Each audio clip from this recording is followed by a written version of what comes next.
சட்டவிரோதமாக குவாரி நடத்துவதாக கேள்விப்பட்ட கரூர் பத்திரிகையாளர்கள் செய்தி சேர்ப்பதற்காக குவாரிக்கு மக்களோடு சென்றிருக்கிறார்கள்.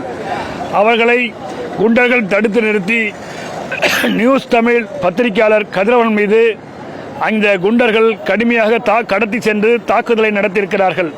தமிழக அரசு காவல்துறை இந்த சம்பவத்தை இதுவரை வேடிக்கை பார்த்து கொண்டிருக்கிறது. உடனடியாக சம்பந்தப்பட்ட குண்டர்கள் மீது வழக்கு பதிவு செய்து கைது செய்ய வேண்டுமென மார்க்சிஸ்ட் கம்யூனிஸ்ட் கட்சியின் கடலூர் மாவட்ட குழுவின் சார்பாக கேட்டுக்கொள்கின்றேன்.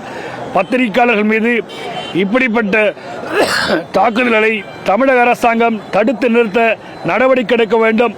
அமைதியாக இருக்கக்கூடிய தமிழகத்திலே இப்படிப்பட்ட சட்டவிரோத நடவடிக்கைகளை தடுப்பதற்கு தமிழக அரசாங்கம் முன்வர வேண்டும் என்று மார்க்சிஸ்ட் கம்யூனிஸ்ட் கட்சியின் சார்பில் அன்போடு கேட்டுக்கொள்கின்றேன்.